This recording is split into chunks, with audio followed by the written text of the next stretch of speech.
All right. Hello, welcome in. You know what time it is. It is time for SNN Street News Now, Six Guys and You. We congregate every Thursday at 9 p.m. Eastern, 8 p.m. Central Time, is right there in the middle of America, and 6 p.m. on the West Coast.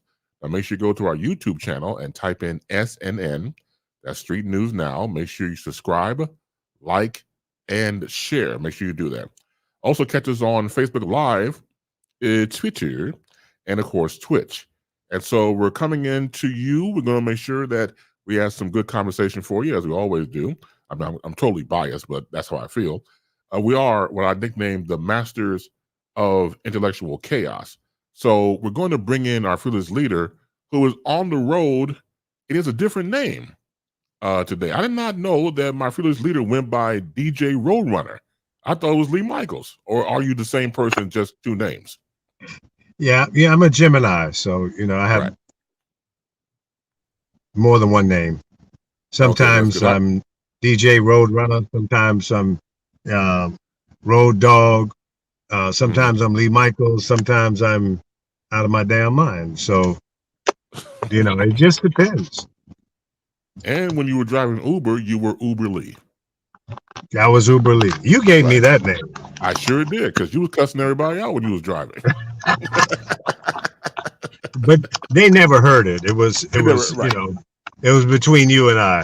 Right. It was in house. Right. Exactly. Yeah, exactly. Absolutely. Great to see you, doctor. Well, speaking of doctors, here's our resident doctor, Dr. Ron Ford. Well, thank you, sir. I have to back Lee up on that. Uber customers will make you cuss them out, whether they can hear it or not. Okay, they can feel that cussing out, because I did Uber for a while myself, but I got saved, delivered, and set free, so I don't have to do that no more.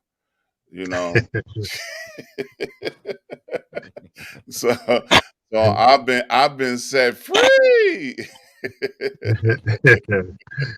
You're a runaway child running wild. Yes, sir. Yes, sir. You better go back home where you belong. Hey, man, I ain't gonna lie. I was addicted, man. Uber driving makes you addicted. I'm not gonna tell that. It can be, absolutely. Because I remember. I enjoy it.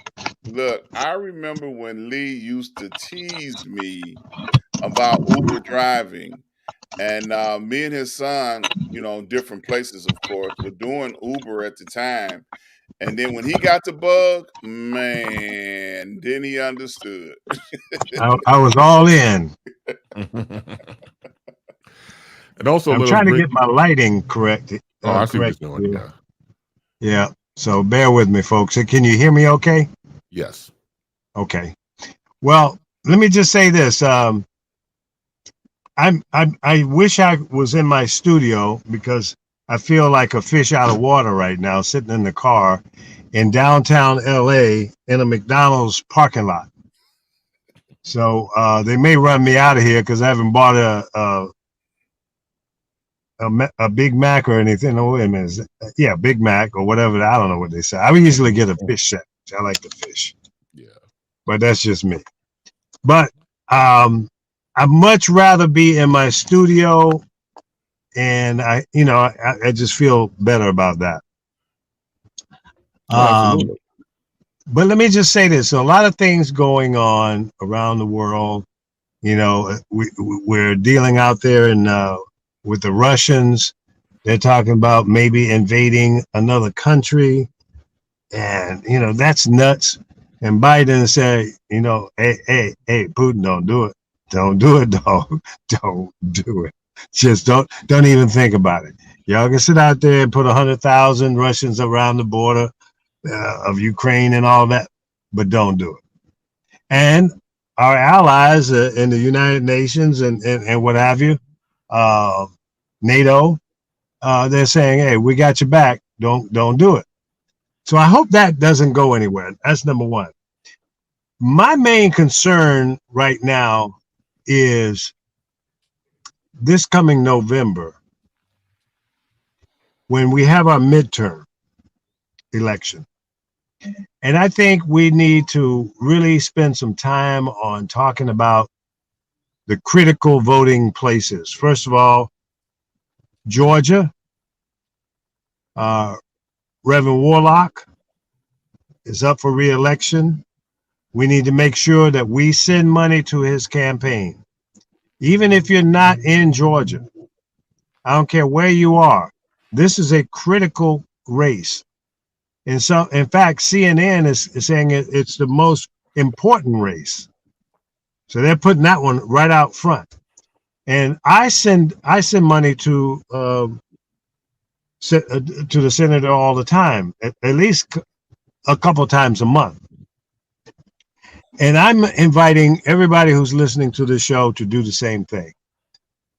And do yourself a favor and pay attention to these races that are going on, both in the House and the Senate.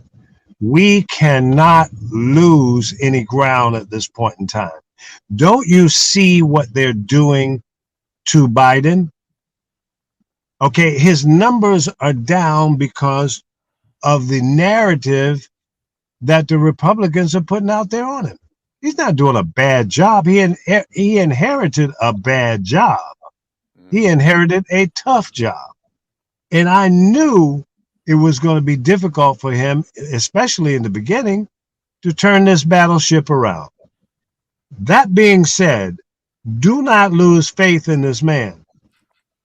We need to support him. He is the only president in the world, in American history, has ever talked about appointing a black woman to the Supreme Court. Yes. Now, some black people, I've heard my brothers and sisters say, well, Obama should have done that. Well, maybe he should have, could have, but he didn't. And I think if he had, it would not have been successful because he happens to be a person of color. And they would have said, well, he's just trying to lift up all the black people. You know how people are. They're going to come up with some kind of lame ass excuse to say why he should or shouldn't do. A lot of black folks say he didn't do enough for black folks. Well, I disagree, because everything that he did do and was successful in getting passed didn't hurt black people. All you had to do was get in the game, partake, engage. So he did things that would help everybody. And if you didn't step up and participate, that's on you. So don't be mad at former President Barack Obama. Be mad at yourself. That's who you got to look at. Look at yourself in the mirror and say, well, what did I not do? What should I have done? But let's not look backwards. Let's look forward. What can you do today? You need to engage. You need to pay attention. You need to vote.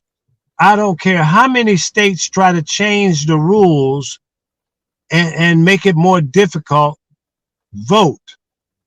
As Obama used to say, don't get mad, vote. Turn out in record numbers. Do you know only 50% of the white people in this country vote? Less than that of black people. So the percentages, I'm talking to my people specifically right now, not to exclude anyone, but I'm trying to educate people of color that you need to engage. I don't want to hear you saying, well, my little one vote ain't going to count. Guess what? If 5 million people said that and didn't vote, that's 5 million votes. Do you know in most cases, the presidential race is won by less than 5 million votes? Okay, so it's significant. Every vote should count. Everybody needs to vote. And educate yourself about the issues. Don't listen to one news outlet or so-called news outlet. Most of it is commentary, not news. What I'm doing right now is commentary. I'm not doing news. I'm not being a news anchor right now. I'm giving you my opinion. That's commentary. Okay, you can agree or disagree with what I'm saying. That's fine. What I am saying is factual. I'm not making up no noise. It is factual. So please pay attention to what's going on. Don't wait to the last minute to try to make up your mind. Make up your mind now. Check out everybody that's running. And let's make sure that we give Biden the support to do what he said he's going to do when he was campaigning. And I have to give big ups to him. He said when he was campaigning, if I have the opportunity to appoint a person to the Supreme Court, it's going to be a black female. And he has not moonwalked on that statement. He echoed it again today. So let's give him some support. Let's give him the time, give him the support, and let's support all your senators. And if you don't like what they're doing, call them, email their offices, voice your opinion. Let them know, hey man, you're slacking. That's not what I need. That's not why I voted for you. And I'll end on this note. There are two individuals in the Senate that were voted in as Democrats, but they're not Democrats. The senator in West Virginia, Manson, he ain't no damn Democrat. He's got a blue suit on, but he's in a red state. He represents people of like minds who happen to be Republicans. He is a roadblocker. And what's the other lady's name? Seema? She's the same thing. Same thing. So I don't expect them to line up and be supportive of the things that Joe Biden is trying to do. They are there for one purpose and one purpose only, to stop whatever the Democrats are trying to do. They are roadblockers. And McConnell is the mastermind behind all of that. Now, mark my words. He pushed the last appointee to the Supreme Court by Donald Trump into the seat in 30 days. I bet you if Biden is successful in getting a black woman on the Supreme Court, it's going to take more than 30 days. Why? Because the roadblocking Republicans, the do-nothing Republicans, will do everything they can to not vote for her, whoever it is. And God forbid if it's Stacey Abrams. Oh man, I don't think she's in consideration. I've not heard her name in that group. She's on the list. There's 5 names on the list. Okay, and her name was on the list. You know, I want to see her. I want to see her. One name on the list, and there's no short list yet, but she's on the list. Okay, I want to see her as a governor of the state of Georgia. Right. Yeah. Exactly. That's what I think she needs to go ahead and get that job that she was railroaded out of, and show the people in Georgia that she can be fair and balanced and take care of all the people in the state of Georgia. And I think she's that person that can do that. Not to say that she shouldn't be considered, but I think that would be a good first step for her in a major public office. But that's just my opinion. Yeah.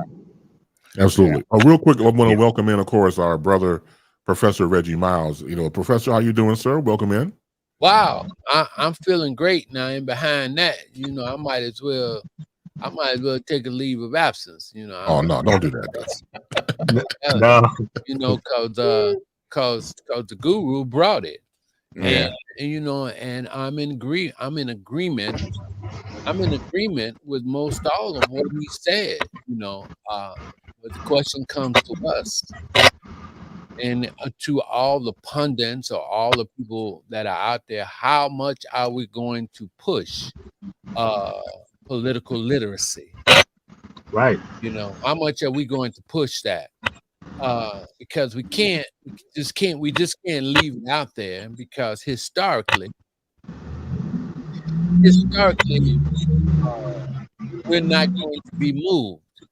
The greatness of well, let me say the movement for President Barack Obama was former President Obama was not because he was a great politician or he was this, that, or the other. It was because it was like he was viewed as a messiah. So the question for us, at least in the African American community, is who's the next messiah? Or who's that person that's going to galvanize and bring us together? See, because we got too many loose ends, like in these crazy gangster flicks. They say, well, if it's a loose end, we got to get rid of them. We got too many loose ends that's going on out here. We got turncoats. We got people that's gonna say they're gonna do it, just like you talked about those guys that are they're claiming to be Democrats, but they're being Republicans. And the biggest thing that's really bothering me is why aren't these cats wanting another FDR moment? Because that's what Biden is trying to do, is put another FDR moment back on the plate, because we're depressed. The underclasses are depressed. We need some money, and there's some things that need to be done in this country. And it's crazy because it's like it's more poor people on the other side than it is within us, right? Because it's more of them here. So why don't you want to take care of your own people? So like when Roosevelt did the interstate, Eisenhower, and they all did that stuff, and everybody was doing these jobs, they were rebuilding the roads, and these are the things that President Obama talked about. We got to have these infrastructure things that's going on in this country, so people can start, working. We can start doing some things so we can like come back up out of this pandemic and stuff. And I don't understand why these few people want to keep hogging and having all the money they sell. And it reminds me of the old scene in Roots. And I think they're going to show Roots again for Black History Month, but it's like the same thing always happens. Like when after the Emancipation Proclamation and all the Negroes were happy, and then the senator stood on the porch with Lloyd Bridges, who was the really racist guy. He said, "Oh, you don't worry about a thing." He said, "Because old Brer Rabbit gonna find a way to get where he got to go." You understand? So no, it seems like the more we get ahead, it's like, or the more the things that we come out with and we're gonna do for ourselves, it don't matter to him because he's still gonna try to find a way to take whatever game we have. It's like we get 2 steps up, but next thing you know, we 4 steps back. And so that means when we try to come back the next time, we got to go 6 steps. I thought we were 2 steps ahead. It looks like as more forward movement as we got, the further back we get. And that's just blowing my mind. But you're absolutely correctly. We do need to stay politically aware. But we need to make sure that we keep telling our people to be politically aware, and we got to provide them alternatives. We don't have to say anything. We don't have to say anything about the others, the Fix It News and the other news outlets. Whatever positive information that we can have on the political candidates that we're supporting, we need to tell it. And when the lies come out, we need to say it, because you know how it goes. When you start a rumor in a class and there's 30 people, by the time if you make one little line, by the time it gets to that 32nd person, it's 17, got 17 different paragraphs. Everybody's adding a different thing to it. So we have to cling to what we really need. So you can go back as far as the 10 demands that they did on the March on Washington. That's still relevant today. That's still relevant today. You know, if we just focus on what we need to do politically with our people in every town, you're absolutely right. Hold them accountable, call them, write letters. We have to actually actively engage in the process. I'll say this, and then I'll say this one other little thing, and then I'm done. Listen, we all learned in civics. We took civics in school, right? In order for us to graduate out of the 8th grade. And we understood that the strongest political entity in the American political system is the voting bloc. Why in the world is it so hard for us to create blocks for ourselves? And then now, and I wanted to just kind of like touch on this. I was thinking in my mind, you know, I talked about a week ago or 2 weeks ago, we talked about Cosby. And then I'm hearing the focus, or I'm hearing other people talking about this person this guy that's that's heading this documentary.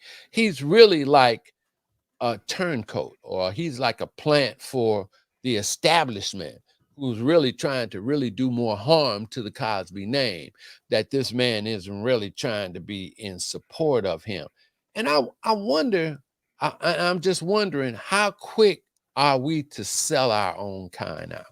How quick are we to sell out? I think it's extremely quick, especially when money's involved and content and brand. Excuse me, you're referring to Kamal Bell, who I actually liked prior to this. When I found out he was doing that, I'm like, okay, why? Is become the main question that came into my skull. And Kamal Bell Kamal Bell is really great at consciousness thinking. When I would watch the shows like on CNN, United States of Shade and things of that nature, it was, totally spot on. But then I saw this situation with his, producing and want to put out this docuseries about Cosby. I had to give him the side eye. And again, when the powers that be approach you and they have a nice big fat check in front of you, what are you going to do? Do you go along with that? Do you moonwalk behind it, or go? No, you're not going to do that. No, you're going to look at the zeros on that check, and it will change your life, and you put it in your bank and do what you got to do. What happens, unfortunately, is that certain people will not let it go. For example, the whole thing with Bill Cosby and women and things like that. Let me say this up front. I'll make this clear. I am not condoning rape. I'm not condoning putting pills in somebody's drink and taking advantage of them. That's not what I'm saying here. What I'm saying here is that certain women made their career off of this. Certain women lied to get the 15 minutes of fame to make the career off of this. And that's what they've done. When you look at the body of work that Bill Cosby has done, it's all shattered. It's not even brought up anymore because of what happened in this situation. And I'm looking at the trailer because it's supposed to premiere on the 30th. I was reading about this on the Showtime. Looking at people that I like, but why are they on? So going back to Kamal Bell, I liked him, liked in the past tense, and then a journalist, Jamel Hill, who I follow since ESPN, a fantastic African-American female journalist. She's on there. Now, I've not seen it. I'm not got her point of view about the whole thing, but it just gives me pause a little bit.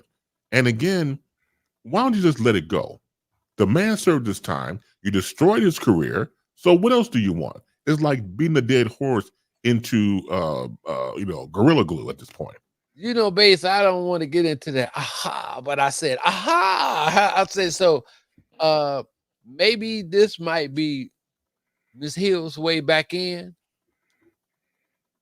Come on, you go ahead on, you go ahead and take the script and set this out on Cosby like this, the way we want you to set it out. We might give you some. We might give you some playback on what you want to do again. We might let you back on them. Yeah, I mean, is she taking that to get as a ticket for her to get back in? And that's that's something too, man. Because once you're in that limelight and you got that heavy light on you like that, you feel that heat. I guess you want to keep that heat, right? Yeah. Can I jump in just for a second? I want to step back in the conversation, back to what Lee was saying, just briefly for a second. We need to reach out to our elected officials and hold them accountable. And it's not a very difficult thing to do. Since the election on last year, I have met with the staff of Senator Dick Durbin. And of course, they gave me the spin move, but I'm not gone away. I'm still reaching out to them. I'm still talking to them because Durbin is the chair of the Judiciary Committee. And in his position, there should be some considerations on what the federal justice system should be trying to do while he's in that chair position. But I just wanted to reiterate, we can. It's real easy to do. You just call and you make an appointment, and their staff will get back in touch with you. And the comments that I made and the suggestions that I made, they passed on to the personnel that handled this and handled that. But I just wanted to step back and reiterate that it's not hard to do, because we elect them and they will reach back and talk to you if you make that effort. Now, fast forwarding to where we are now with the documentary about Bill and his legacy, I also think it's a disservice and a disjustice because the man did what he did. He did what he did. You can't undo it. Everything that he did and accomplished in his career stands all by himself. All by itself. His body of work is his body of work. Now, whether you agree with him personally and what he has done or not done, or what they said he did, then that's totally irrelevant to the body of work and his creativity that he has accomplished in his life. So that should, on his own, should stand on its own merit. Plain and simple. Because if I run across any of his body of work, I'm going to look at it. I'm not going to turn it away. Just like I'm not going to not listen to an R. Kelly song. Because if the song comes on and I want to hear it, I'm going to listen to it. Plain and simple. Because what a person does with their personal life, his personal life, I'm going to say it again, his personal life, because there's a lot of people who have made mistakes in their personal life, but their creativity stands on its own. Well, right, but certain people can't separate the two. They would rather just go in and not realize that the body of work should mean something, but it doesn't. Because if you look at what happened with these women and the ones who were alleged that said that things happened, you strike a chord with people who actually went through that in real time, in real life. They connect, they understand, but at the same time, people want to tear you down, and the same people that want to separate and build you up, the same people want to break you down. So it's almost like you can win for losing. So it's one of those things where yes, you should get support. You saw support with Cosby with a few people. Felicia Rashad is a perfect example. She got a personal hit. They're working at Howard and stuff like the university, but still is the fact that people are also standing by this man, but he's done it already. What more do you want from him? What more do you want him to bleed some more? I mean, come on, it's a done deal. I just think again, it's 15 minutes of fame with certain people, and just there you go. Camera.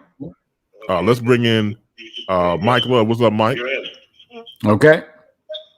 Hey, Mike. Yo, Mike. Mike Love. Hello there. How are you? There you go. How you doing, sir? Good. I'm on my dark and lovely set. Oh, stop it. He's soft and warm like the quiet storm. That's right. That's right. I saw Lee's background where he's looking like a funeral director. He get ready to go pick up a body or console a family or somebody. I was like, you know what? Maybe I need to try that as my background. You know? Oh, no. Wow. Hey, look, I might have to get in the undertaker business because this Uber thing ain't happening. Oh my God, it ran me crazy. I literally had enough time to come in, warm up something. Good thing I didn't have to fix anything. Got done with that, and it was like 7:50. So it's like I made it, but I need some more light in here, man, or something. Yes, we do. Hey, Lee. Okay, how about that? Yeah, That looks good. Yeah, a little bit better. Hey, Lee. Yeah. I don't think the dead pays as good as the live. No, I don't know. I used to be in the funeral business. I'm gonna have to disagree with you on that. Yeah. Okay. Yeah. Business. The business is dying in the funeral business, and that's good. And that's good. That's right. Until you get competition. Right. but the dead can't pay no bills. They dead. That don't matter. The family will. Right. So they'll That's find. right. Come on, man. That just catch up with the program. Yeah. The family, or they'll take up a collection or GoFundMe or something, but somebody's gonna get him in the ground or in the furnace, one or the other. I tell you this, and you know, we had to call the police to the funeral home at least once a week because you know, grandmama would take the passbook and give it to her grandson, and he done spent all the money. So, you know, once they done went into the casket display room and they done picked the flowers and what grandma gonna wear and the whole 9 yards. And, you know, at that time, the I think it was the FDA or whoever regulates that part of the business hadn't come up with these terms that says you had to itemize the funeral bill. So the funeral director could say it's going to be $3,000. But when the FDA got involved, they came in and said you have to say how much the limousines are, how much of the flowers, how much the casket. And in the funeral business, the money is made actually in the casket, or as my grandmother would say, the khaki. In the khaki. So the markup there is incredible. You may see a funeral and you don't get metal mixed up with steel because it's shiny. There's a metal casket and then there's a steel. Now the steel is the highest price caskets, and those normally run about $6,000 to $8,000. The steels are a little bit cheaper than that. I mean what did I say? Metal. The metal is cheaper than that. And then you get that cloth, which is called a 6950. But the thing of it is, those caskets run around $300 to $600. They were at that time. So you may end up paying $2,000 or $3,000 just for the casket alone. And that's where the markup is. That's where the funeral director actually made their money, was on the markup of the casket. Well, see, I've already instructed my family that I don't want to be cremated. I don't want to be buried. I want to be stuffed and standing up in the corner with my arms folded and my finger pointing out like that, like with my eyes wide open, like I'm watching y'all. Well, that's that's called, what is that, taxidermy or something to that effect? Yeah. So That's right. they have to pay for that. It's the same as embalming. Well, no, they can do that in the backyard. It don't matter to me. They can't. I'm not gonna know the damn difference. That's so right. Who cares? That's where you should leave this conversation. And you made your request, okay, and let it go. Okay. I'm glad he has said that to us, because now I'm not coming. So it'll be one seat empty. Right. One seat empty. Oh my God. Well, let me say this on a somber note, and this may not be a good time to bring it up, but I want to go ahead and acknowledge the fact that there's a gentleman who I had a chance to work with at the ABC Radio Network. He worked at K104 here in Dallas. He's been in the business almost as long as I have. And he's had a couple of bouts with cancer. And about a week ago, it came out of remission, and he took a turn for the worse, and he passed away today. Michael Hollywood Hernandez, right. Dallas, Texas, passed away today. Wow. Yeah, I remember him. Yeah. Wow. Affectionately known as Hollywood. Yeah. Not to be mixed up with Cedric Hollywood down in Florida. It's a different name. Exactly. There's a lot of Hollywoods running around. A lot of Hollywoods, Hollywood Roads. Yeah, so several people calling that, that took that. Well, I think we should also mention Sidney Miller passed away, who started Black Radio Exclusive magazine, and I had the pleasure of being on the cover of that magazine a couple times, I think it was, and also I was the general manager of that magazine for a short period of time. And let me just say this. Sidney was a trailblazer, and if it were not for him, many of the executives at the record level, Black executives, would not have existed, because Sidney created an opportunity to grow those divisions with that Black publication. He gave them more clout, and he supported them, and they supported him. So, and since then, there's been several other publications that have come out, but he was a trailblazer. Him and Jack Gibson, those guys set up the path for all of us to follow. And I think I was at the first BRE convention, and I felt this energy that came from it, and it lasted for a long time. So I want to say farewell to my old friend Sidney Miller. He died a few days ago at the age of 89. So he had a full life and a beautiful family. He had 3 kids.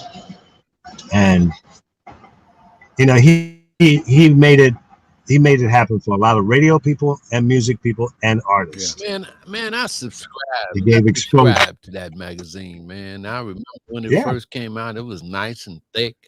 It had that's stuff that you don't say to other men, Professor. Oh, right. Man, I forgot where I was. That was good, Mike. That was a good one. Okay. That was good. Okay, that magazine had a lot of pages. Okay, there you go. I like that better. It was glossy. It had a lot of pages. It was glossy, and it was more in depth. And I will actually want to read that, because I think when that magazine had came out, I think I was like really got the radio bug was like all the way through me, and the music bug was all the way through me, and it provided some great information. It was a lot better than when I got the other magazine, or the other one publication that was produced by an African American, only thing I would look at that for was for the beauty of the week, right? Oh, and, I'm going to the middle on it, okay, but at least this had had a little bit more substance for me. And I wonder, on the decline, on the downside of it, was it rap that hit it, that started pulling it down? Because I know it was great with R&B and the soul genres, but was it the newer age music when that changed? Did that move away from BRE? No, I think what happened was the music industry went through a series of budget cuts. And they were not buying ads in any of the publications. Mm-hmm. And certainly the budget that they had allocated to spend with BRE had been cut dramatically or eliminated.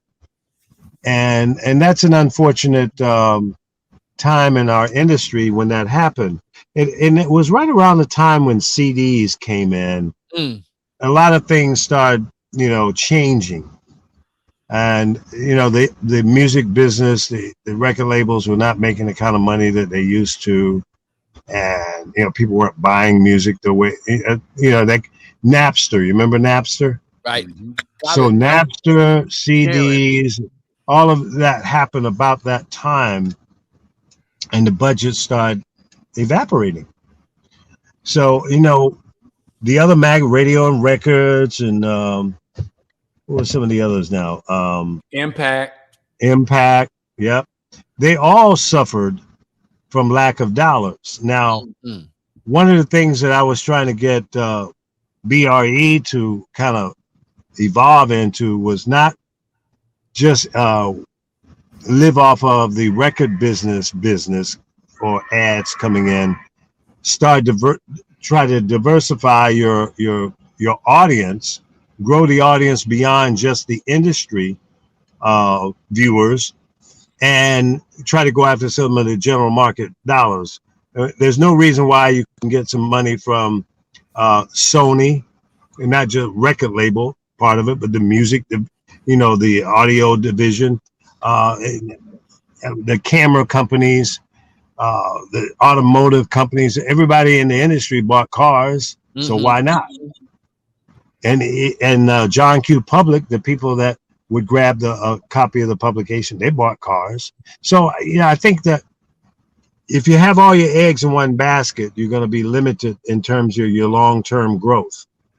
And that was one of the things I was trying to push. And when I went over to Gavin, the Gavin report, I was a general manager over there. I tried to get the same thing there, but some people just can't see beyond right now. And there was a certain amount of pushback that I received. And I'll give you another quick story, because I don't want to get off base here.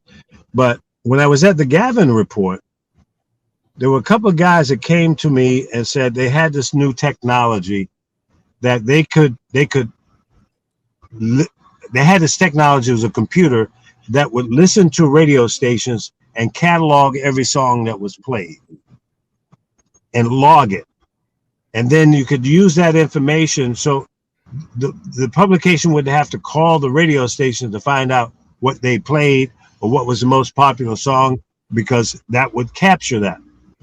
Well, these guys, they were new at this whole development. They were just looking for somebody to give them $50,000 to fund the thing or buy it from them, and they would stay on and finish the development and continue to grow it. Well, the owners, it was 8 or 9 people that owned that publication at the time. They didn't want to do it.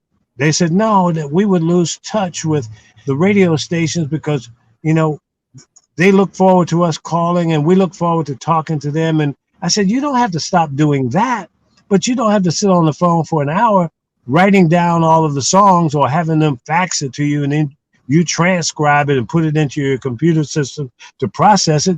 All of that information will come in. So you can still call them and find out the radio station news, what they're doing with promotions and hires and fires and what's going on. So you can spend more time on that than getting a playlist. Went in one ear, right out the other. Well, this was before BDS, a few years before BDS. BDS was a system that basically did the same thing. So the Gavin report could have had that and would have taken them into the stratosphere ahead of every other publication. And it would not have cost a lot of money to do it. So they couldn't see. That's right. They missed the opportunity. Well, one of the things, Lee, right before you stepped into that situation, remember there was conversation about the other magazines running urban charts. Right. Because remember, before we got into the problem with getting the ads, the BRE was the only one that had an urban chart. So, with that alone brought Sidney a tremendous amount of success. And then he was smart enough to capitalize on the artists and the photographs and the pictures and everything else that went along with what, we heard, because we weren't dealing with social media at that time. So if you wanted to see a African-American recording artist, basically you were going to see him in BRE or either Ebony or Jet magazine. That was about it. That's the only exposure that, in the 60s, 70s, and early 80s that they were exposed to. You couldn't find them. That's right. Yeah. So when the charts came out, and then remember the urban chart came out with radio and records, and then everybody calmed down, and then all of a sudden urban AC comes along. And then there was a struggle to get the magazines to create an urban AC chart.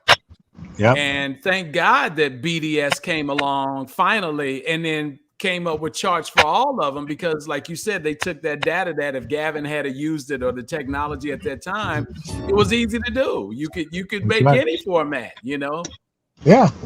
Work. That's it. And no burden on the radio station at all. Yeah. The radio station doesn't even know you're listening or monitoring them. Yeah. and that was dangerous. That's right. That's right. Because if there was a consultant involved, they can look at the BDS and tell when you were slipping records, if they didn't hear it. That's right. Interesting time and a place, definitely. But rest in peace to all those that you guys have mentioned, including Hollywood. And, we live in a crazy mixed up world right now with COVID and all these different things that are going on. People are dropping like flies. And so we just I just tell people, just check your health and make sure you're okay. Yeah. And you got to start eating right and taking care of yourself. And don't be afraid to wear a mask. I don't. One of the things that I see people doing in this industry is they're still going out to clubs.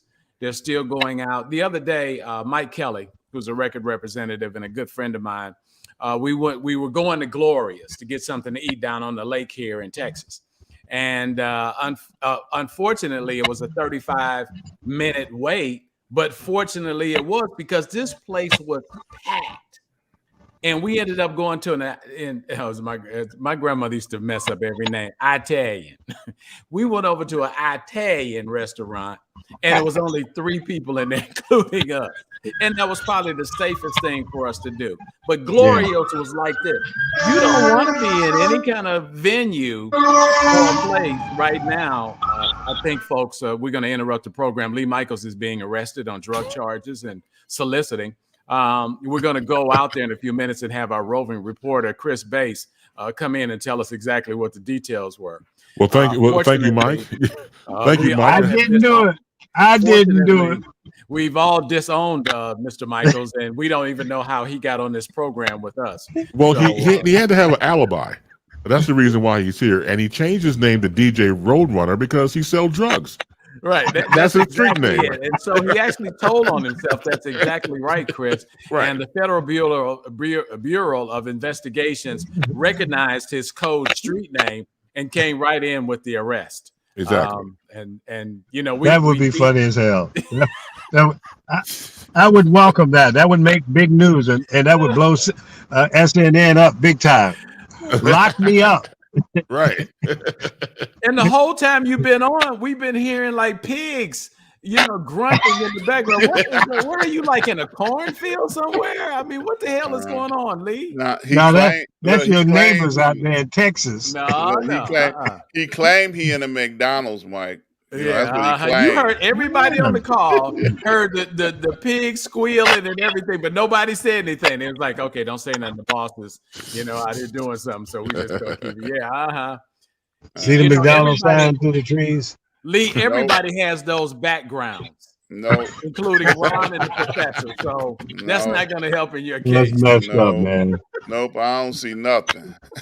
Okay, all right, it's like that. Okay, that's cool.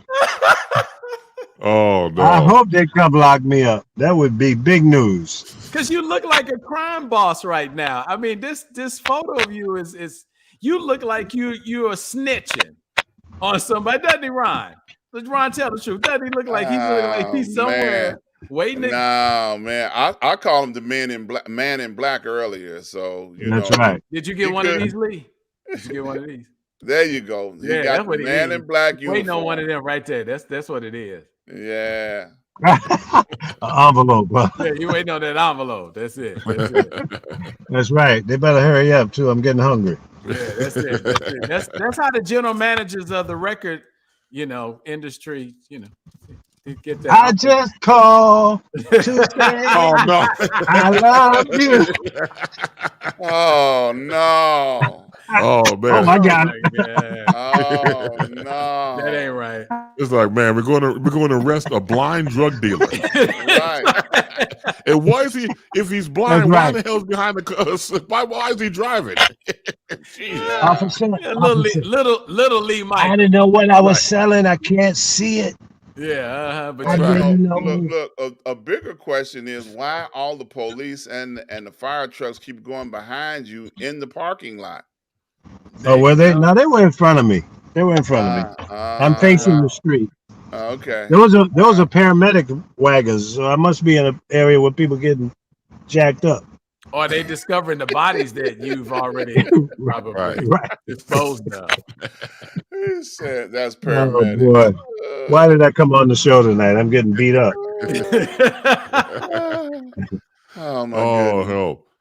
As we segue from all this valarity and jocularity, we're going to go into the topic with our brother Dr. Ron Ford. Dr. Ron Ford, the floor is yours. Go right ahead. Thank you, sir. Thank you, sir. You know, I've got a public service announcement I want to start with tonight.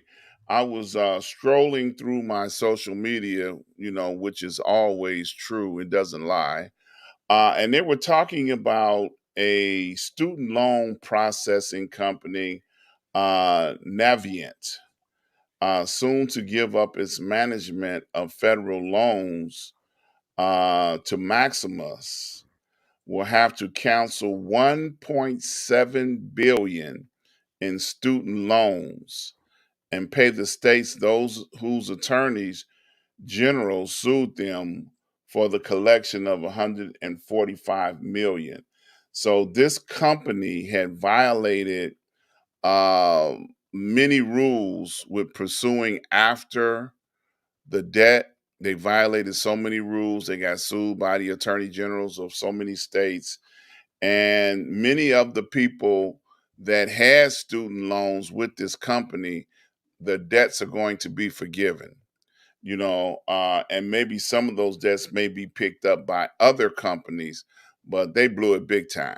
So if you have a student loan with this company, you know, research it out and find out whether or not you're going to have to be paying anybody else because of the violations that they have performed.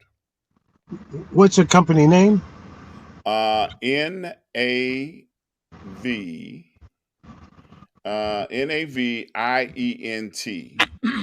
That's a major student loan company. I know several people who have loans with them. Big money. Right. Yep. So that's something that has happened on this week, and they're located out of Tampa, Florida. Mm-hmm. So they are they screwed the pooch. That's basically what happened. That's very important information, and if you could send that link to that article to me and or Chris, so we can put that in the description. Okay. As a reference for people to be able to go and get the information on that, because yeah, I mean there are kids out there with $200,000 and $300,000 student loans, you know, minimum 50. Yeah, and that's a lot of money, man. Yeah, I just posted it in the comment section on Chris's Okay. page, so he can see it. He just highlighted it there. Also, I'll put it on the YouTube channel so that they can see it over there as well. Right.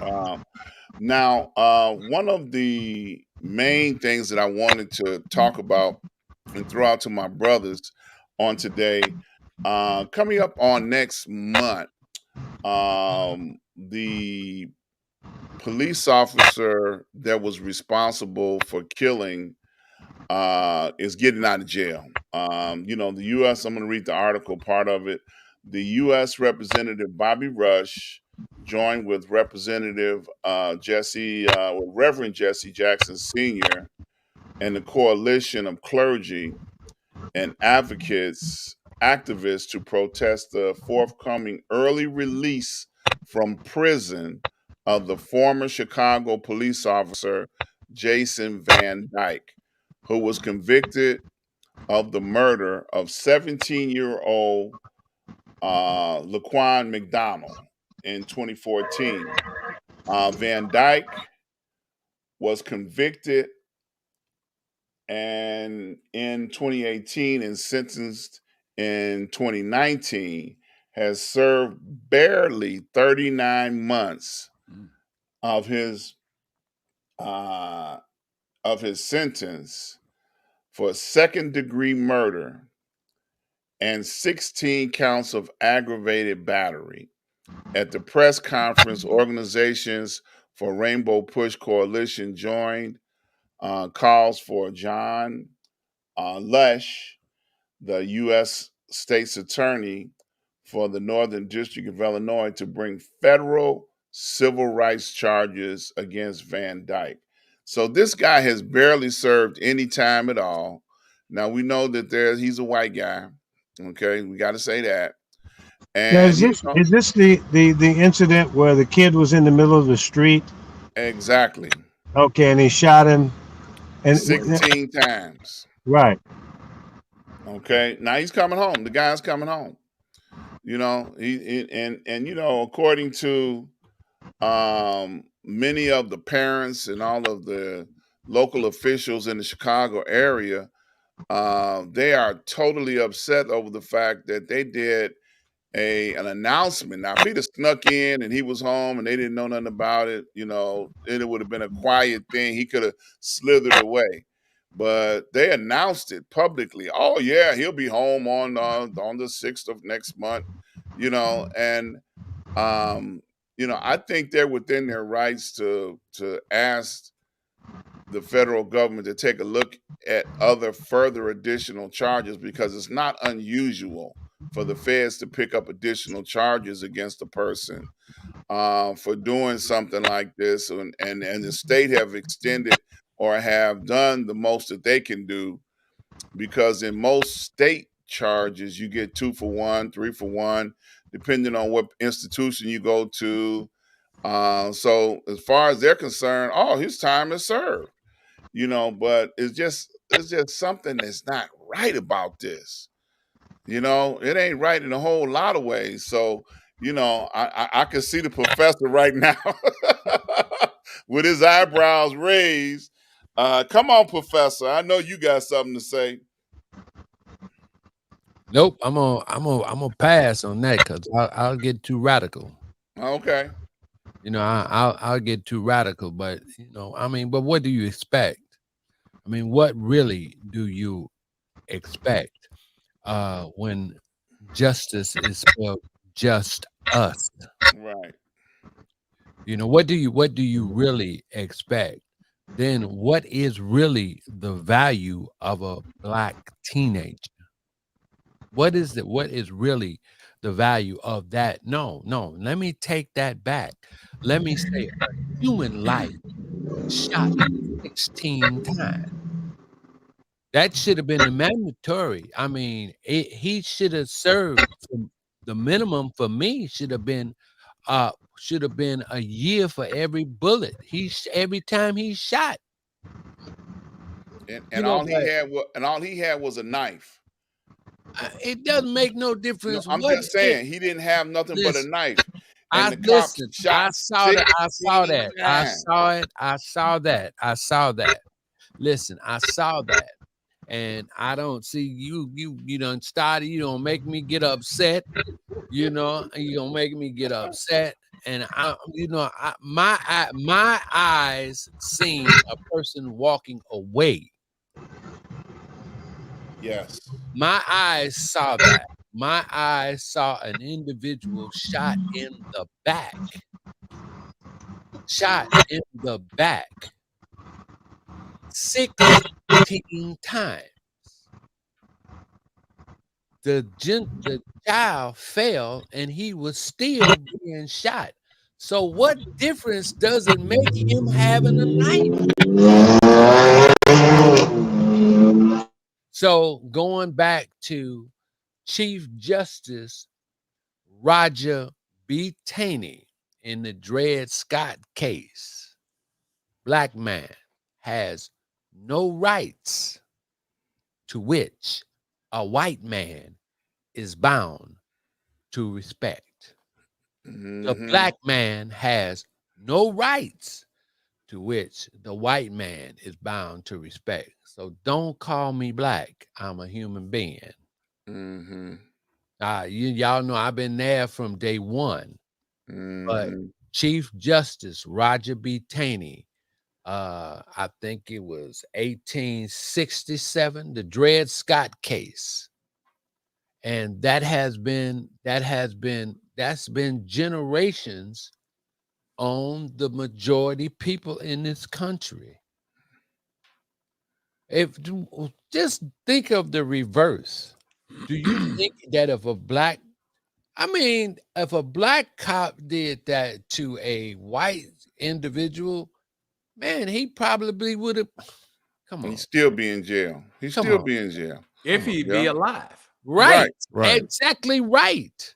Yeah. Exactly right. So that might be a different thing too, right? Because it might be costing the state. Then we might as well let him go. It might be costing them to keep this cat alive. Yeah. What about all the other black cats that they're keeping alive?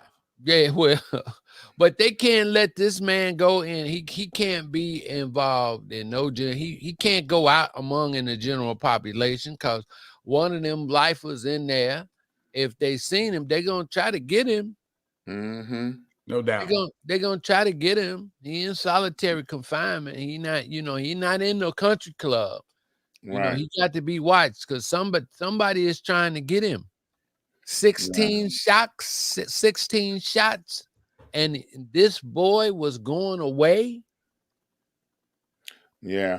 One thing else that was said at this press conference, Bobby Rush brought up the fact that the Chicago police killed his friend, comrade Fred Hampton and Mark Clark. So they have a history and a reputation of pulling the trigger and killing people, and the community is upset about it. Go ahead. Go ahead, man. Go ahead. No, man, you can't. I love Bobby Rush, so I'm gonna just leave him. I'm gonna just leave that one. I'm gonna leave that one alone because, a lot of things like politically that he did. I'm kind of, I'm still salty about Bobby with what he did when he changed the rules that Curtis Collins was trying to put in place for black ownership, for media ownership for black people. And Bobby, he went on and made a deal for himself or whatever. So I'm done. I think it was federal communication law.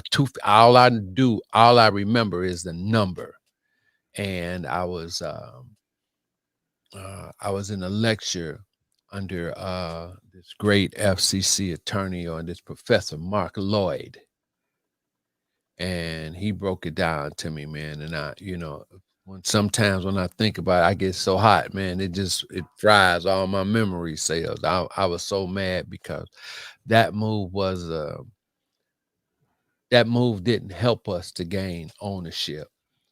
Because and I'll look it up and bring it back to you guys, but it was forcing the FCC to whereas they had to look more at the media ownership more often.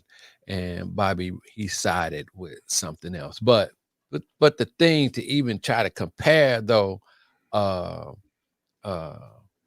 murders that Henry and them did with this young boy. Now, that was COINTELPRO, man. And don't get me started on that, man, because that Fred Hampton was a messiah. Well, I think his point was that they went to kill him. They went to kill him. Right. This thing with Van Dyke. And you gotta get it was a report that came out. They did a report on like the blue collar, whatever it is, the police stuff. But some of the police in order, now I won't get too controversial. I'm gonna just leave that one right there. But sometimes police do some things and I don't know, it's like they little code where they, in order for them to get promoted and stuff, they have to do something really crazy. And it always involves somebody black. Because this guy Van Dyke was up for a promotion. So I'm gonna leave that one right there. And they uncovered that in they did I think I sent it out, but I gotta look at my notes and because that was the thing that really sunk Ron, because that blue code or that code of silence, you know, they had uncovered that. They were saying that was real in the city of Chicago. You know, that was real. That was, they had that was documented information. And so, you know, that's why Ron had, he had to step down. He had to get out the way of all of that stuff because, you know, that blue code or whatever they got, those cops wasn't going to tell on one another, man. And they've been killing Negroes like that for the longest, man. That ain't nothing. Well, you know, right. You're referring to, of course, former Chicago Mayor Rahm Emanuel. Yeah. Also worked for the Obama administration at one point. You know, it's funny because art imitates life and vice versa. So the late, great Richard Pryor did live in concert in the early 70s. And so he had this one bit where it's about the police department and the policemen. You know, can you break an N-word? Can you break a Negro? Yep, says right here you can break one. So even though he was making a joke, he was talking about reality. And so you fast forward to Laquan McDonald was getting 16 shots in the back. Van Dyke should have at least got 25 years. Mm-hmm. At the very least, 25. At least. But the fix was already in. Because usually what happens, and I've been covering this for a while, and I see the pattern. A police officer shoots, in this situation, a black teenager. They put the gun down, and the first thing they say is, I feared for my life. It's usually the go-to line. Then they go back to the department, they're taken off the beat, they're put on desk duty or paid leave or non-paid leave, and internal affairs come into play and try to find out what's what. And then it usually goes away, don't hear anything else about it. It's to protect the police officer, it's protect their pension, depending on how many years they have in the service as well. And when I was watching the verdict go down the pike years ago, they can't even get the show right. What I mean by the show is like you put on the show for everybody. When he was sentenced, meaning Van Dyke, he gets up. Usually what they do when you get up, they handcuff you and they take you on to the holding block, wherever you go. He put his hands behind his back, no handcuffs. None whatsoever. So we're showing to you pretty much is that the fix is already in. He won't do that much time, and we wouldn't put on the show to put handcuffs on him. The thing about all of this is that this has been going on, and I hate to say will continue to go on. Let's go back a few years with Philando Castile. He's in the car with his girlfriend, had a license to carry a gun, sitting on the passenger side. This cop just lays into him, just shoots, pretty much unloads all of his bullets into this man. Mm-hmm. They were telling him he's going for his wallet, he freak out, and shot him to death. And so when you see this unfold, it's an ongoing cycle because it goes back to what Malcolm X said in the speech, and I thought was very interesting. So Malcolm X was saying about racist white men, about the Ku Klux Klan. They traded in the sheets for police uniforms.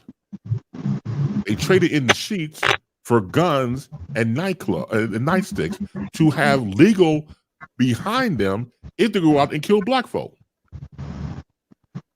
I mean, really let that marinate for a couple of seconds. It would make all the sense in the world if you're trying to be methodical, and they have, as far as I'm concerned. And go back to what Reggie said about just us is not for us. If we're still in the mindset of certain people that we're not human beings, we're cattle, we're less than human, so why not infiltrate the police department through racist, conscience and kill all the black folk you can. And then still be okay because they'll take care of you. They'll look after you. Once again, obviously, the fix is already in. So it's an ongoing cycle. It's a never-ending battle. How can you go up against a system that's institutionalized racism? It's sad.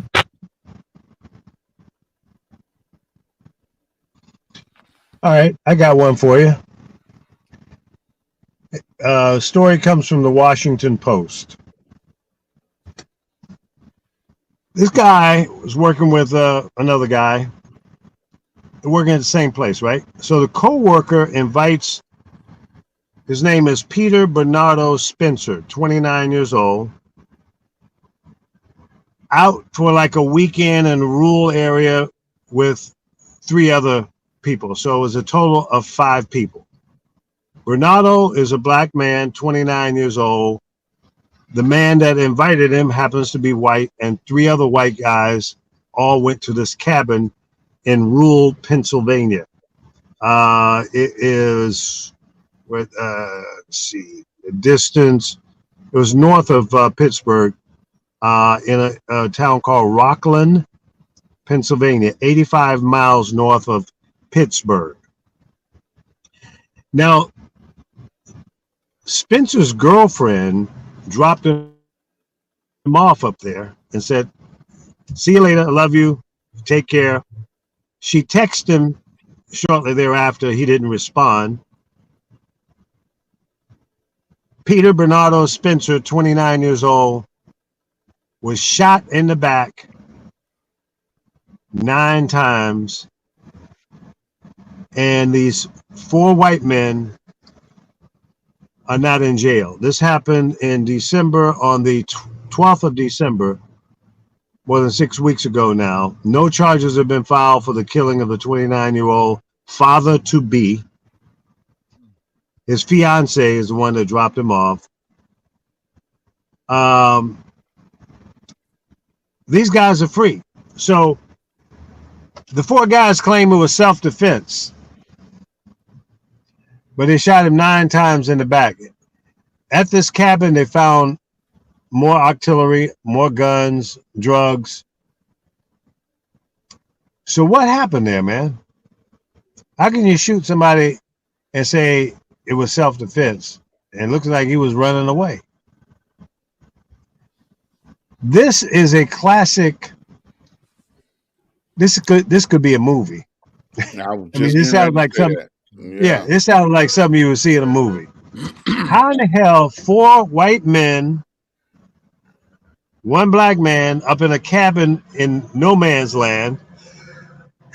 Excuse me. Bless you. And the black man comes up dead, shot in the back 9 times, laying out in front of the cabin on the ground. My question, and now there's some controversy about the coroner did something to the entry levels of the gunshots, and they can't predict now what angle the bullets came in. That's tampering with the evidence, as far as I'm concerned. Mm-hmm. Yep. That's a botch job. How in the hell can 4 people walk away from that? My first question is, what was the estimated time of death? The report was given around 2-something in the morning. Let me find that real quick.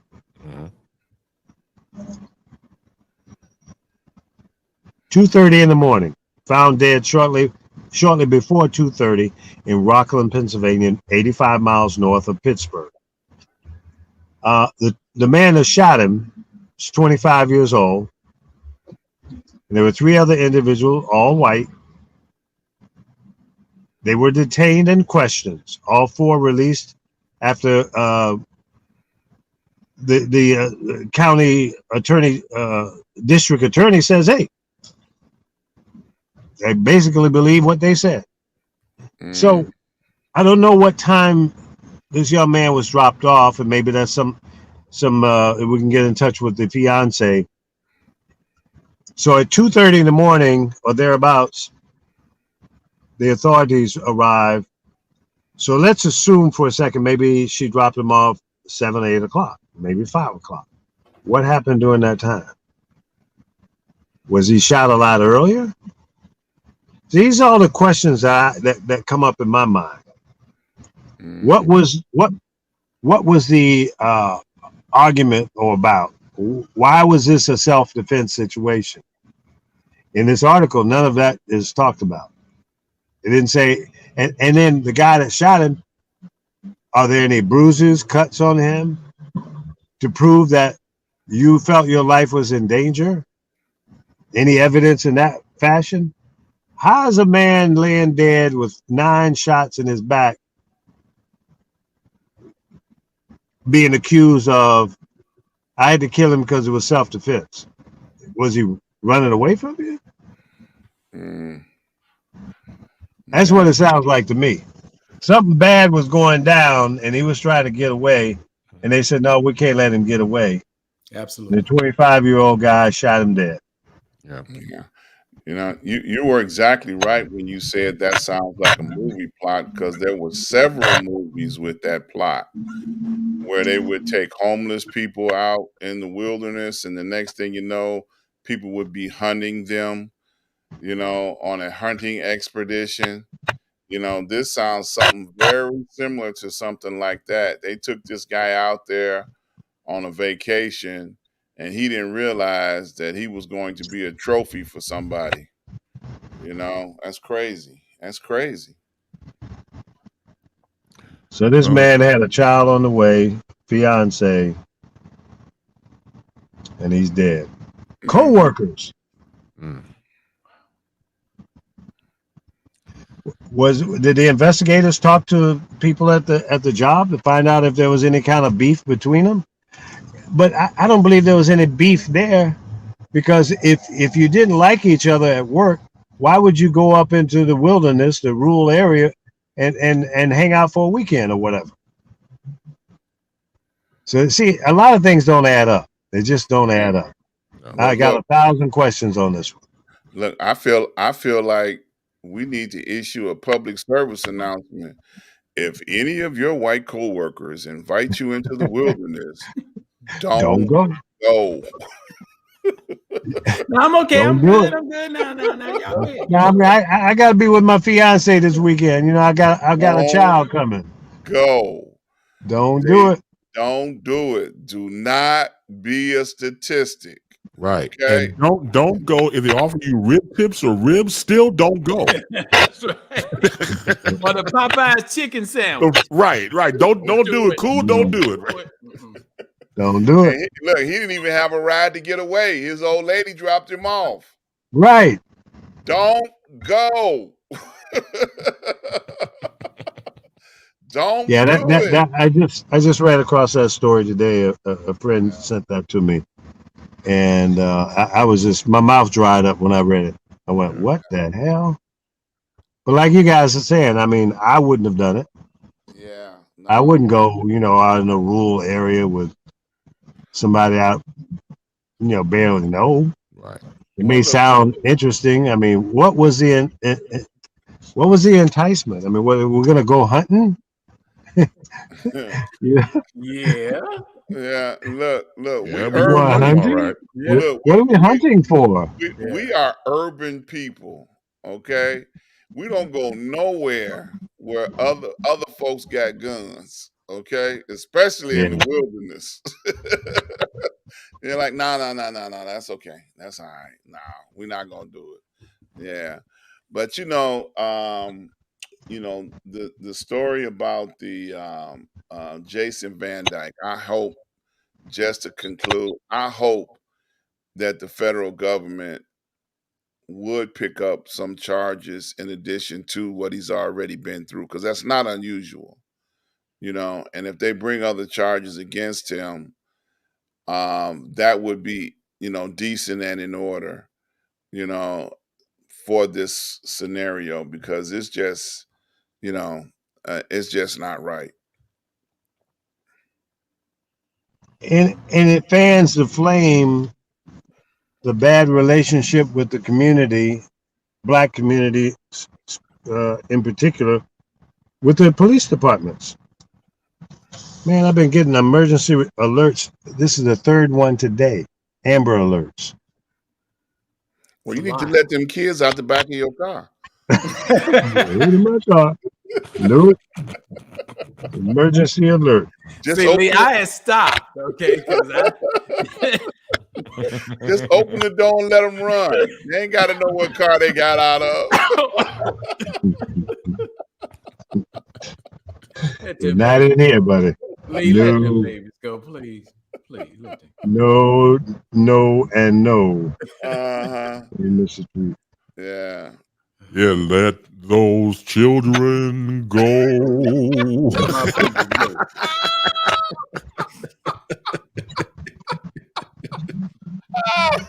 Oh, help me. Help me, Lord. Help me. That's the name to call on, brother. Don't be ashamed to call his name. Yeah, buddy. Oh, man. Well, thank you, Dr. Ron, for your topic and enlightenment and everything else, as always. Thank you for allowing me. Thank you. Thank you for tolerating me. Thank you. Not a problem, man. Everything's copacetic. So now we segue to a man who claims that he's in a dark and lovely place. And who am I? Right, you was, right. But now you have enlightenment behind you. Who am I to deny the dream of Mr. Mike Love? Thank you so very, very much for that impressive introduction. From a professional like yourself, I feel like going to the bathroom. I feel like I have to give you my best work. I feel like I have to bring my A game. That's right. I feel like, I've got to match up a story that will complement that of Dr. Ron. Mm-hmm. Because, that's an interesting story that he spoke of, and Lee, and people being in certain places, like, why are you there? Why did you go? And one of the things that I want to speak to, especially African Americans about tonight, about where you at, and not just right now, but where you at in life, where you at with your job, where you at with your family, where you at with your wife, where you at with your kids, where you at? We need to start asking ourselves these questions because, we can sit here and sympathize with these stories and, wrong place, wrong time. Situation where another human being is taking advantage, preferably an African American. Yes, it's sorrowful. But there's two sides to every coin. I've been quoting my grandmama all night. She's been on my mind all week. Because every time something happens, she's always had something to say about it. She always says there's two sides to every coin. It's easy for us to ungawa Black Power. And I'm not taking anything away from that. It's easy to join forces with a mindset about Black Lives Matter. Mm-hmm. But what contributions are you making as an African American to your own safety, to your own well-being, to the wellness and kindness of others in your own space? Mm-hmm. Sometimes they say bad things happen to good people. Sometimes good things happen to bad people. And I don't want to say I'm calling a spade because that'd be unfair that'd be conflicting what I just said. But I was writing down some thoughts that I had about where you at. And I know that's kind of an ebonic kind of approach to the title, but I think it fits. Basically, based on what Dr. Ron and what Lee just said, Chris, where you at? How you get to this cabin by yourself? You didn't even bring one of your homeboys Did you tell anybody where you was going to be? Where you at? Mm-hmm. You know, you talk about our congressional black congressman being led down a path to believe that if you go for this bill that Ron's talking about, it's going to be for the betterment of your community. Where you at with this? See, you have to keep asking that question. Where you at? Mm-hmm. You know, the only sympathy that I have for Bobby Rush was the fact that he don't know SHIT about radio. So when it was presented to him, what was he to defend? You can't defend something you don't know. I mean, think about it. No sympathy now. I'm not loosening the noose here. Mhm. I'm actually tightening it around our brains instead of our necks. Because we ain't thinking. We have so many opportunities that lie before us today, the 27th of January, the year 2022, of opportunities, and we're just watching them pass by like traffic on the highway. And nobody's saying anything. We're just putting up with it. So let me read some of these thoughts that I had, and you guys can come back and attack me if you think it's wrong or whatever status or state of mind I put you in once I'm finished. Once again, the title, where you at? Have you ever wondered where you at in life? The enemy wants you to be lost, but did you realize that we have a moral compass inside of us that speaks direction more powerful than any other species on the planet? The question is, are we listening to it, or can we really feel it?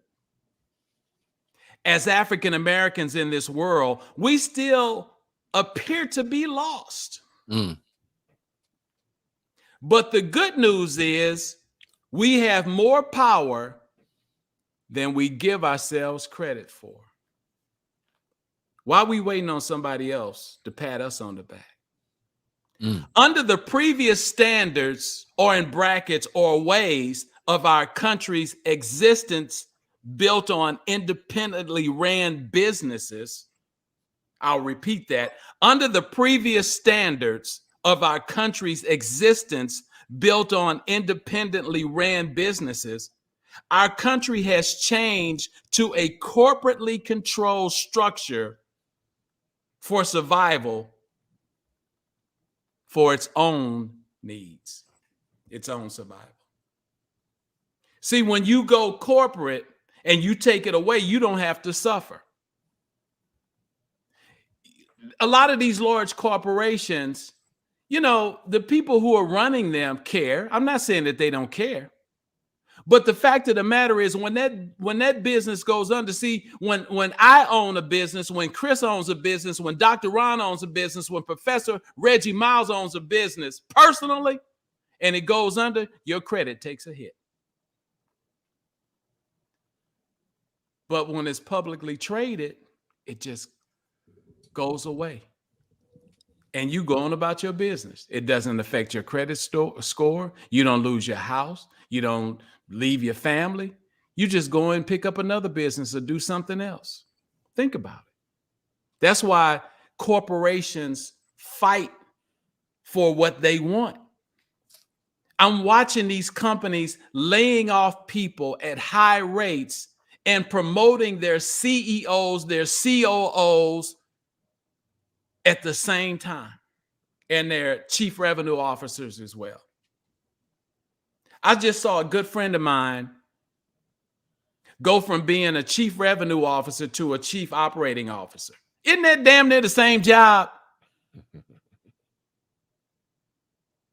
I just saw another good friend of mine, worked with him at the ABC radio network, just went from COO to CEO. Now, the slight difference is that he's now in total control. But how can he be in total control if he doesn't own the business?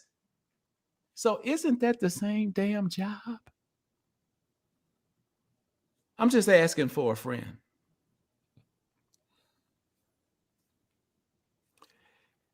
We as African Americans lead the pack of purchasing apparel, streaming media devices, and consumer produced products from toilet paper to bottled water. You know them bears on TV with the Charmin supposed to be us. You know that, right? You know that's us. Think about all the products that are out there that we're endorsing, that they see us use and everybody wants to use it. Go ahead, Professor. No. Go ahead. You just brought something to my remembrance that I'll talk about after you get finished. Carry on. Thank you. Unfortunately, we've left one important piece on the table. And it's not our freedom of speech, but our freedom to vote. We already got the freedom to speak. We're rapping, we're singing, we're protesting, we're doing everything. But we will not take our black asses to the polls.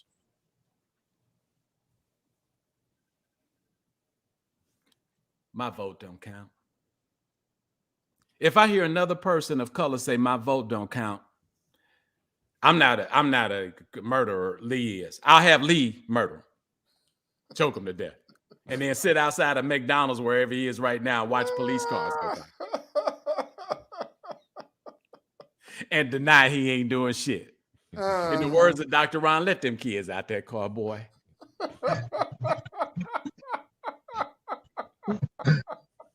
You're killing me. I'm going to wrap this up by saying we no longer need to be led to the polls, but we need to be the first ones in line to cast our vote. And I'm going to leave this one with you, in quotes, by any means necessary. Amen. Surrender the floor back to the panel. Amen and amen. As you would say to us, Reverend Love, yes, you're preaching. You're preaching right now. You're preaching right now. That's absolutely. You're preaching right now. And so when I'm sorry, Professor, go ahead, and I'll go after you. Go ahead. No. You go, base, because I got some couple of things I want. Oh, this ain't no Road Runner cartoon. One of y'all go. All right, beep beep. So when you look at the importance of voting, like you said before, Mike, a lot of people say it, and it really is a dumb ass statement to say, my vote don't count. Stupid. So that means you don't count in the existence of who the hell you are. Come on, congregation, as Joseph Haynes Davis would say. Come on, congregation. You are a human being. You should matter, and you do matter. But if you can't see within yourself, it had no self-worth whatsoever, you make comments like that. Yes, you do matter. Yes, you do count, and your vote counts. But if you don't see it as an important thing to do, and once ago, somebody said it before in the program about education, people died. Your ancestors died for you to do this. Just for you to have the decision not to vote, your ancestors died for this. It's stupid. Yes, it is. Yes, it's vital. It is vital to your existence. It is vital to all of us involved to vote. And as much as you look at trying to keep up with the Joneses and buy all these clothes and buy all these Jordans and everything else, take that same importance that you have for these clothes and Jordans and everything else into voting. That would be a nice transition of power within yourself to realize that if you took that same energy and put it into voting and then tell other people and try to inspire them and energize them to vote, you just might make a difference. But again, you're stuck in this hole of consumerism, not ownership, staying in the red and things of that nature. That doesn't get you anywhere. Right. You'll continue to be in the same hole for the rest of your life. You think you're doing so, but really you're not. You're the hamster in the wheel. going around and round and round. Where it stops, nobody knows, but you keep going around and round and not going anywhere. Will it go round in circles? Thank you. There's a song for everything. I mean, think about this. Sure. There's a very popular commercial out right now with an African-American quarterback and the host, and they talking about sneakers. And he calls the quarterback a sneakerhead. As a matter of fact, the quarterback in the commercial calls himself a sneakerhead. Right. That ain't no mistake. They killing two birds with one stone. They trying to get you, brother, to buy insurance, and you may want to get your style game to do it together at the same time. Mm-hmm. They working us like Christmas. Yeah. They pairing us up on commercials with other races of people saying it's okay and showing that obviously we must be having sexual relations because we're holding a mixed baby.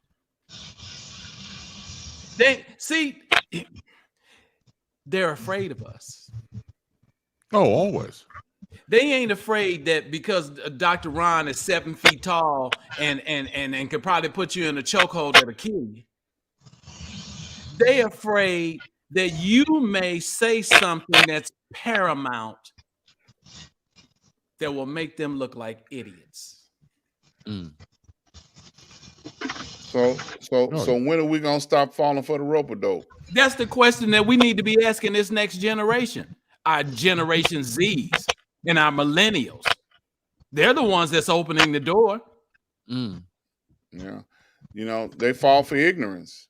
They walk around listening to the hip hop, listening to the BS, and they take it as gospel. Okay, and then they run with that. And where and when we come along with the history and how to not fall for the rope-a-dope, they don't think we know what we talking about. Absolutely. Well, that's all right, y'all. Wait a minute now. Wait a minute. That's all right. That's all right. That's all right. What's got to happen though is that we have to get them to talk. See, we're very intelligent. We're very intelligent, but we cannot forget that a communication is a two-step process. It's transmitting and then receiving. Oh. And so, the youngins, the next generation that's coming out, when we're kids or when we're youthful, we go through this period of time where we don't want to discuss anything with the elders. Because we think we know everything when we're young. And we believe ourselves to be immortals and all this old kind of stuff. Well, that's the time when our wisdom is supposed to kick in. We ain't got to get them to talk. We got to get them to talk. And then we play Hansel and Gretel on them. Drop some breadcrumbs to lead them in another direction. Because when we point the finger and telling them what to do, that's not working for us. That ain't working for us. Because they see us. So listen, come on, talk to me. Let me listen. Let me hear what you got to say. And then I got to use this wisdom that I got, that time has given me to try to trick them out of, because see, we can't keep blaming them because nothing from nothing leaves nothing. Some kind of way we got to give them something. And the thing that we can give them is the wisdom. See, because you can't get to be old and still be a fool. Now, you can die a young fool, but you ain't going to be 70, 80, 90 years old alive and be a fool. Amen. That's right. That's don't, because like the man tells me, all you need is time. Mike, you hit on a point on the corporations. So the publicly traded corporate ideology, has shifted. And you probably know this firsthand.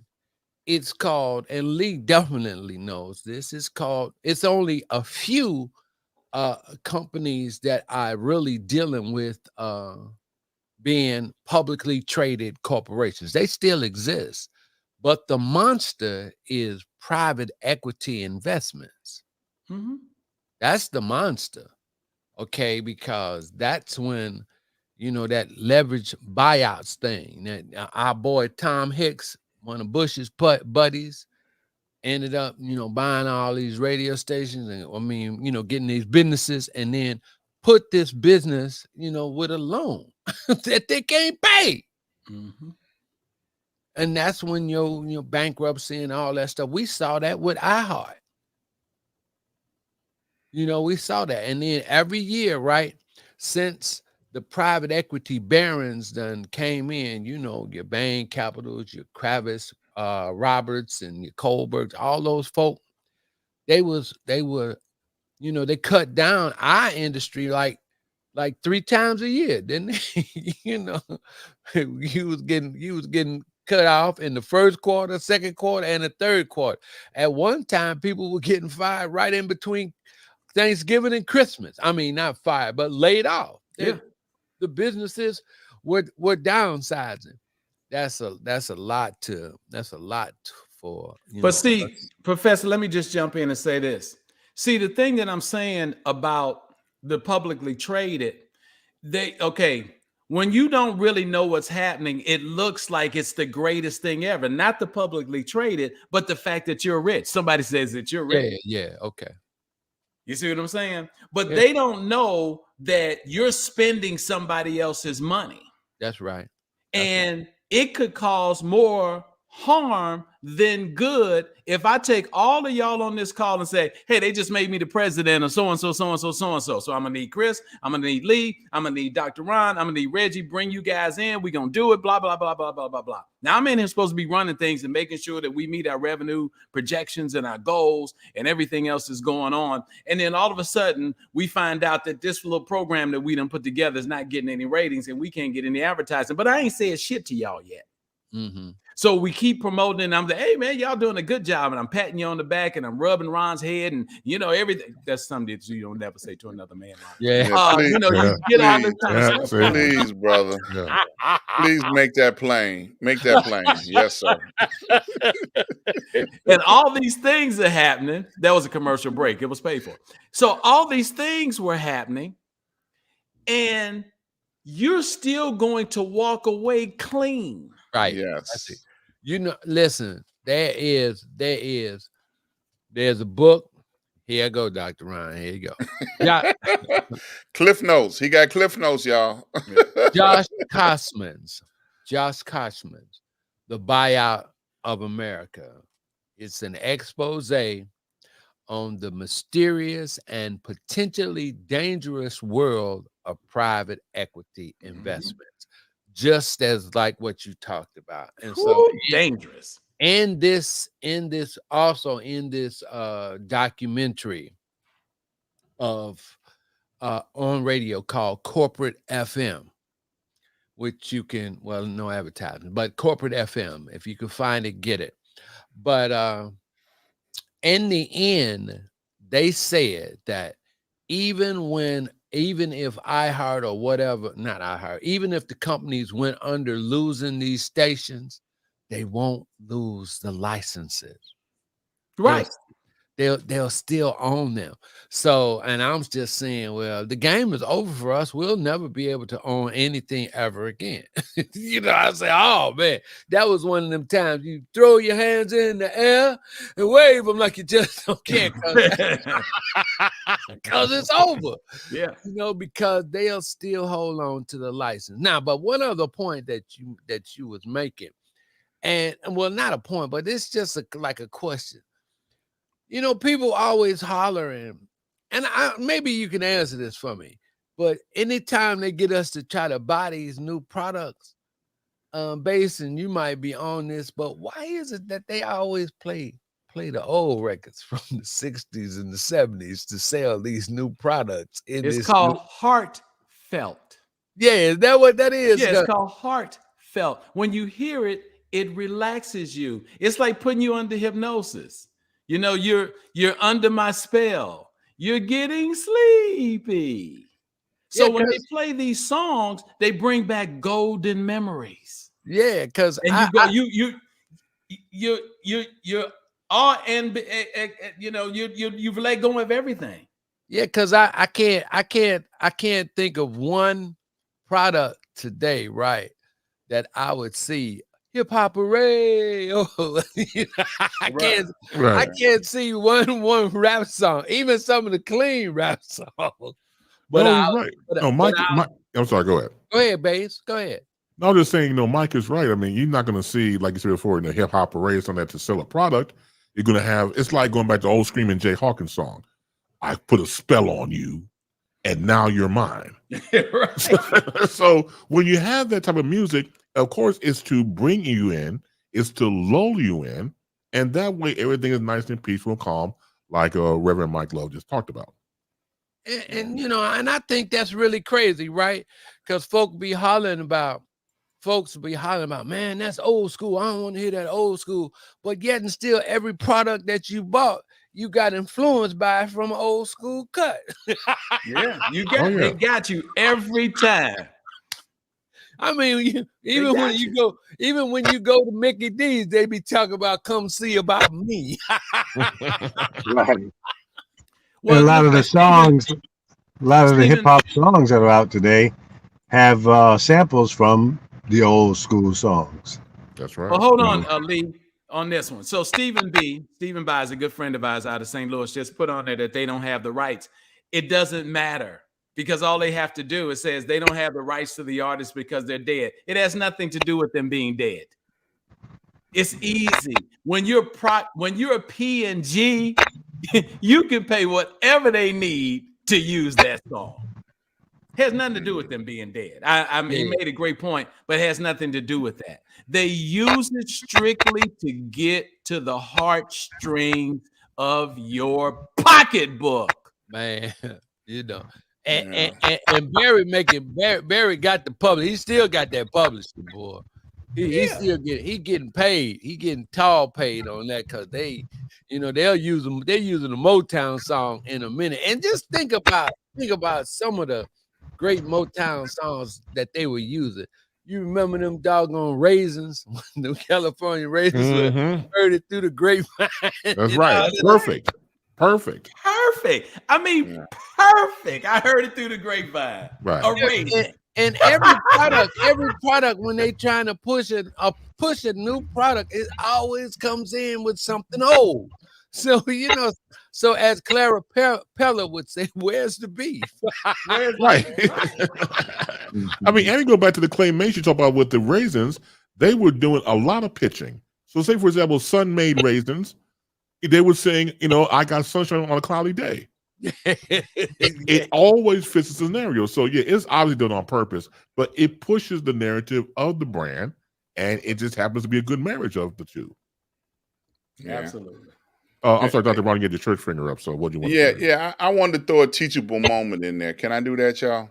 Sure. Absolutely. You know, we talk about conversation, like the professor said. Here they come. They're getting ready to get Lee, y'all. We're going to have to put the breaking news thing up, Chris. Yeah, I know, right? You know, Lee, just remind me, you ever see the movie Reservoir Dogs? Right. He's just like, he's Mr. Brown. You know, or Mr. Pig. Right. You know, he got the suit on, everything, the white shirt, the black. He's gonna get arrested any minute now. We just waiting, you know. Just waiting. Yeah. This is my corporate disguise. Sure it is. See, when I go in certain neighborhoods, I gotta look like, you know, I'm official. I gotta look official. And eventually you still gonna have to let them kids out the back of your car. They're going home. Right. So when we teach, you know, we use repetition. They use it in every grade that you go into. They repeat the lesson over and over and over again, and you retain a portion of it. One of the things that I wanted to, you know, talk about in relation to that is the fact that today is Holocaust Remembrance Day. They've been talking about it all day long. Every news cycle that you looked at, they talked about how the survivors went back to the camp that they were at and some of the atrocities that took place there. And they do this every year. Now, if we were to educate our Black youth on what our ancestors had survived, because one Holocaust or one transatlantic traffic transport from one continent to another, which killed more Black folks than anything in history, it would help bring sobering thoughts to the forefront of our young people that they need to know about on a regular basis and repetitiously. We cannot let people tell us that just get over it. You just can't live, through something like that as a race of people and they're going to tell you just get over it. But we need to use the method of repetitiously saying things to educate. Come on, Professor, I see you. Now, I mean, you on point. You in the right direction, but that finger needs to be pointed to the ones that carries the wisdom. See, Yes. because there's still a lot of self-hate within us. Yes. There's a lot of self-hate within us. So we first must embrace that past. See, because if we can't be happy with our own history, we won't be able to give it to them. And amen. That's why the kids they get out there like that, because there's always those certain things within. No, man, we don't need to talk about that. That was the past. Because we're the only people, and you just said you said every year. You said every year, didn't you? Yes, but sir. we're the only people that we get scripture from out the Bible. Don't remember nothing that happened last week. Anything. Don't remember anything. Only thing we celebrate is the things that make us go and spend some more money. Birthdays, Right. those kind of things. But other momentous things that, as far as what we've done as a people, even within your own families, what kind of generational stuff, because we don't need nobody else to tell us when we have our own holidays. We don't need nobody else. That's all you gotta do within your own family is make it be a holiday. I would, at one point, before my family, before we grew apart, before we got so individualistic, I got to do my own thing, and everybody's doing their own thing, and it was like the atom was split. And everybody is all over everywhere. We celebrated my grandfather's birthday and family reunions. Yeah, I mean those things. Yeah. But even with the family reunion, the birthday of the patriarch and patriarch, those things were celebrated. So when those things get lost or when they get devalued, we can't expect the youngins to pick it up, because nothing from nothing leaves nothing. Amen. Yes, sir, Base. Yes, sir. Thank you. So, in the remaining time I have left, let me drop this in. So, go back to what Professor and the doctor were talking about when you mentioned about millennials and their ways and everything. Everybody has generational had their ways. And like I said before about everybody has their ways. Everybody thought their generation was better than the other one until age and wisdom comes in. You allow wisdom to come into your life, then you realize that you went through this reason, you went through all this for a reason. And the reason is tied up to you when you had your life lesson. So, for example, the younger people will listen if they want to. If they get the message, they'll get it. For example, when I was teaching talk radio at Illinois Media School, one of the parts we went into was about speech techniques. So I wrote down a list of people that were very popular: James Earl Jones, Nicole Kidman, Steve Harvey, Kendrick Lamar, and some others. And so when everybody got in the classroom, I had a list of maybe 10 people. What all these people have in common? So you mentioned, of course, celebrityism and things like that. And I told them, all these people on this board, they stutter. All of them. But you never would have known that. If you go to the stutteringorganization.org, it has a list of people from different walks of life, politics and sports and celebrityism, who have the will to be brave and say, this is what I go through. James Earl Jones was my personal favorite. I admire him. This man did Broadway in real time and had a stuttering problem. It's a technique where you have to learn how breath control and control how you speak and everything else. When you do movies and TV, as we know, it can be edited. You make a mistake, they edit it out and keep on going until they find the right one they want to use. But this is real time on Broadway. When he was doing, for example, The Great White Hope, before it became a movie, he was on Broadway with it. In fact, when he was doing that movie, that inspired Muhammad Ali for his championship. And also his understudy was John Amos. That's interesting. All this powerful stuff that people need to learn. And when I told these students that, they embraced, they loved it. They were like, wait a minute, wait, James from Good Times? Yes, James from Good Times was the understudy to James Earl Jones on Broadway. So again, the people who want to embrace it, who want to embrace that, once you got them locked, they want more. Yeah, but that comes from the fact that that's what you love. See, that's what makes it cold. Because see, you laid that out. You just laid that out for me. I said, oh wow. And you was on it. I mean, that's what makes, that's the credibility factor, because you embrace that knowledge and knowing how to find those things.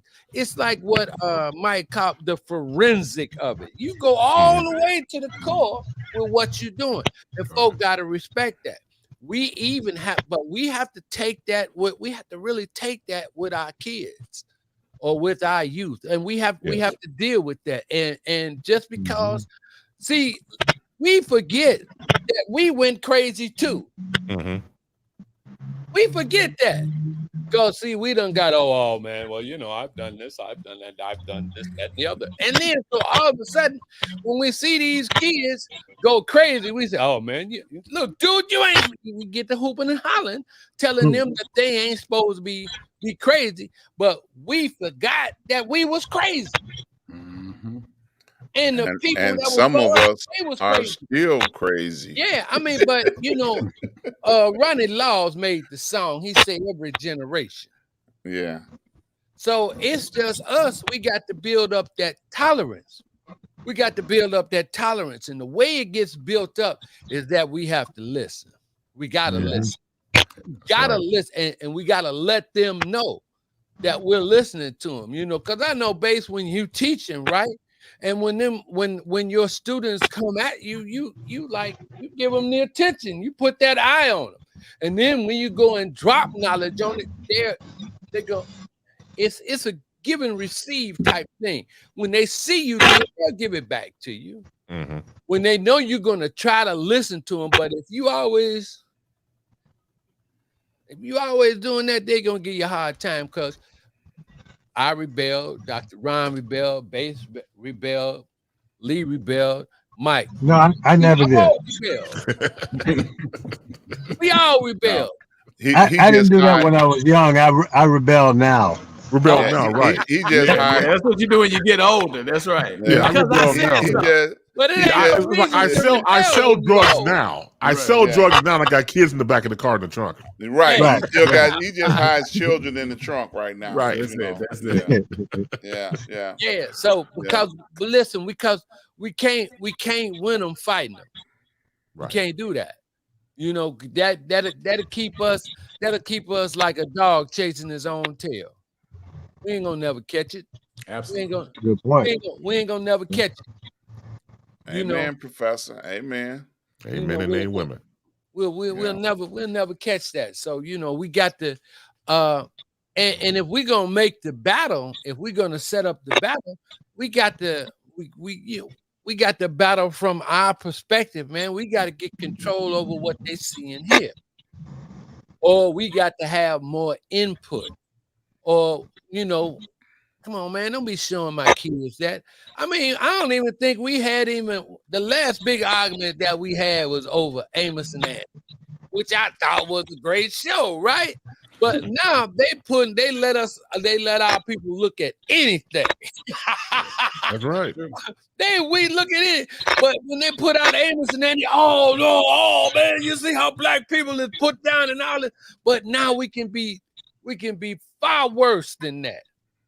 Far worse than that. Yeah. But there's no outcry on nothing. Nothing. No. We're not policing ourselves anymore. No, we're not, because we don't care. We don't. We just don't care about each other. That's the way I see it. So, and on that note, always a great time with the MICs, the masters of intellectual chaos. You always bring it. I'm so honored to be always with you every Thursday, and that's 9 p.m. Eastern, 8 p.m. Central, at 6 p.m. on the West Coast. We bring you Street News Now. Make sure you go to our YouTube channel and type in SNN Street News Now. Make sure you subscribe, like, and share. Also catch us on Facebook Live, also on Twitter, and also Twitch. For Professor Reggie Miles, for the Reverend Michael J. Love, for Dr. Ron Ford, for our fearless leader, he sells drugs under the name of DJ Roadrunner, but we know him as Lee Michaels. I'm Chris Bass. Continue to be peaceful. We'll see you next week.